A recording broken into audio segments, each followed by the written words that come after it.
రాజ్యము సమీపిస్తున్నది కనుక మీరు మారు మనసు పొందుడి. మారు మనసును ఒకవేళ పొందినట్లయితే మీరు ఆయన త్రోవను సరళం చేస్తారు, ఆయన మార్గమును మీరు సిద్ధపరుస్తారు అని యెరూషలేము యూదయ ప్రాంతం అంతటా యోహాను ప్రకటిస్తున్నాడు. యోర్దాను ప్రాంతం అంతట్లో ఆయన దేవుని గురించిన ఆ వాక్కును తెలియజేస్తున్నాడు. అయితే ఈరోజు మారు మనసు ఒక మనిషికి చాలా ఇంపార్టెంట్. దేవుని పిల్లలుగా మనం ఉన్నప్పుడు, దేవుని రాజ్యం కోసం నిరీక్షణ మనం కలిగి ఉన్నప్పుడు మారు మనసు అనేది ఖచ్చితంగా మనము పొందిన వారిగా ఉండాలి.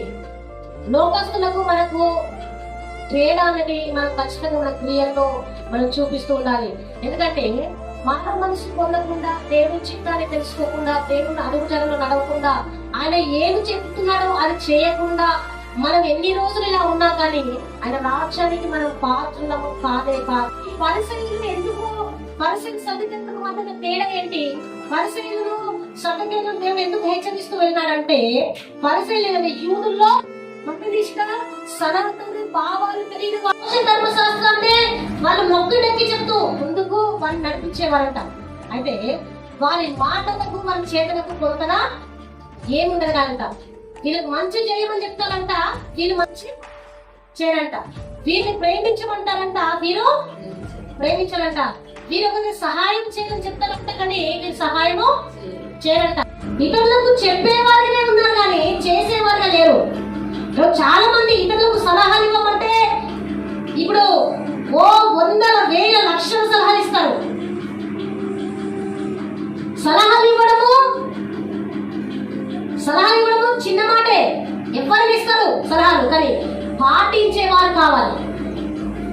పాటించేవారంటే నువ్వు ఎంతవరకు పాటిస్తున్నావు, నువ్వు ఎంతవరకు దేవుని ప్రేమని క్రియలు చూపిస్తున్నావు, నువ్వు ఎంతవరకు యేసు ప్రభువు వారి మనసును అర్థం చేసుకుంటున్నావు, నువ్వు ఎంతవరకు ఆయన ప్రేమిస్తూ ఆయన త్రోవను నడుస్తున్నావు, అది అవసరం లేదు. కానీ ఇతరులకు చెప్పడానికి మాత్రము ఎప్పుడు నోరు తెరుస్తా ఉంటారు. ఇతరులకు చెప్పడానికి ఎప్పుడు కూడా వాళ్ళు సిద్ధంగా ఉంటారు, కానీ వీళ్ళలో ఉన్న తప్పులు మాత్రం సరి చేసుకోవడానికి మాత్రం వాళ్ళకి అవకాశము ఇచ్చిపోరు. ఈ మాటలకు చేతలకు ఏంటంట అసలు పొంతనే ఉండదు. వీళ్ళు పరిపూర్ణంగా మారరు, వీళ్ళు పరిపూర్ణంగా దేవునికి ఇష్టంగా జీవించరు, వీళ్ళు పరిపూర్ణంగా వీళ్ళ బుద్ధులు మారవు, వీళ్ళ ప్రవర్తన మారదు, వీళ్ళ క్రియలు మారవు. కానీ ప్రజలకు చెప్పేటప్పుడు మాత్రము ఇలాంటి అంటే ఒక ధర్మశాస్త్రం నొక్కి నొక్కి నొక్కి అంటే పిన్ టు పిన్ పాయింట్ ఒక్క మాట పోకుండా మేము పాటించాలి అన్నట్టుగా చెప్తారంట, కానీ వీరు పాటించరు. వీరిది ఏం భక్తి అంటే కపట భక్తి. ఇవి నచ్చకనే దేవుడు వారిని హెచ్చరిస్తూ ఖండించేవాడంట.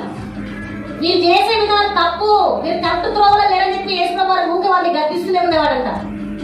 అయినను ఆ గద్దింపు మాటలు వినకుండా వీరు చేసే పనులు చేసుకుంటూ పోయేవారినే ఉన్నారంట. పరిశీలన నుంచి దేవుడు ఏం ఎక్స్పెక్ట్ చేస్తున్నాడు?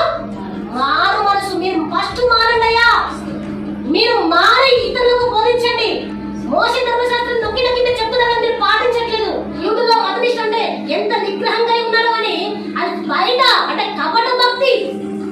మనుషులకు కనబడవాలని ప్రార్థనలు, మనుషులకు కనబడాలని పాటలు, మనుషులకు కనబడాలని వాళ్ళ గొప్ప చేసుకోవాలని సాక్ష్యాలు, ఏదైనా మనుషులకు కనబడాలని మనం ఎంత ఆర్భాటం ఉన్నా నటించినా గానీ హృదయమును అంతరంగమును పరిశీలించగల దేవునికి ఏం తెలుసంట? నీ హృదయం తెలుసు.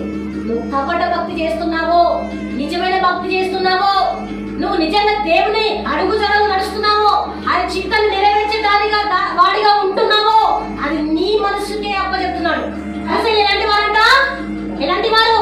ఒకరికి నొక్కి నొక్కి చెప్పేవారు, కానీ వీరు పాటించేవారు కాదు.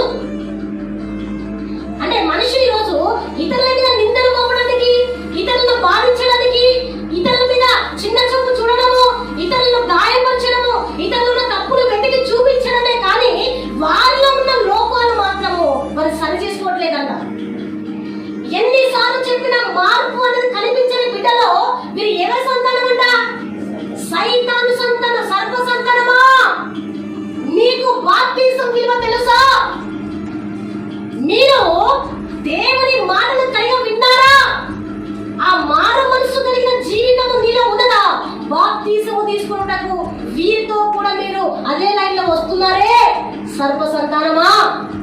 అంటే సర్వ సంతానం అని ఎందుకు ఇక్కడ బోధించాడంటే ఎన్నిసార్లు చెప్పినా మార్చుకోకుండా మళ్ళీ అదే కంటిన్యూ చేస్తూ ముందుకు వెళ్తే మన దేవుని అంటే మేము మతనిష్ట కలిగిన వారము, మేము తరతరాల నుండి వస్తున్న మా ఆచారాలు మా సాంప్రదాయాలు మేము పాటిస్తున్నాము, మేము ఇతరులతో కలవకుండా పవిత్రంగా ఉంటే మేము మా పరిశుభ్రత మేము కాపాడుకుంటున్నాం అంటే నువ్వు చూడడానికి తెల్లటి వస్త్రాలు వేసుకొని ఉన్నంత మాత్రాన నీ మనసు పవిత్రమైనది కాదు. పాత్రలు ఏం చేయాలి? బయట కాదు కడిగేసింది, ఎలా లోపల కడగాలి. 2-3 రోజుల క్రితం చాయ్ తాగిన గ్లాసులు నువ్వు బయట కడుక్కొని మళ్ళీ అదే గ్లాసులు లోపల కడగకుండా మళ్ళీ ఇప్పుడు గ్లాసులో చాయ్ పోసుకొని తాగుతావా? ఎట్లా అనిపిస్తుంది? ఇప్పుడు వీళ్ళు ఎలా ఉన్నారు? సున్నా కొట్టిన సమాధుల వలె. అంటే పాత్ర అనేది లోపల కడిగించుకోవట్లేదు. పైన పైన అంటే మీరు ప్రవర్తన ఎలా ఉందంటే పైన పైన భక్తి, కపట ప్రేమ, కపట భక్తి, మనుషులకు కనపరుచుకోవాలని మేము పనసైనము, మేము మతనిష్ట కలిగిన వారము, మేము ఇతరులతో కలగము, మేము అంతరాన్ని వారిని ముట్టుకోవము, మేము యూదుల మతనిష్టను పాటించే వారము, మేము పైకి భక్తి పరులమని అంటున్నారే కానీ వీళ్ళ పాత్ర అనేది లోపల కడగబడడానికి అవకాశం ఇవ్వట్లేదు. వీళ్ళ పాత్ర లోపల కడగబడట్లేదు. ఆ లోపల ఉన్న కంపును ఆ విధంగా భరిస్తూ బయటికి మంచి వస్త్రాలు ధరించుకొని మేము మత ప్రజలం అంటే మనుషులు అంగీకరిస్తారేమో కానీ దేవుడు అంగీకరించడు. అందుకే ఇక్కడ యోహాను ఏమన్నాడు? సర్వ సంతానమా మీ హృదయాలు కడుక్కోండి, మీరు మారు మనసు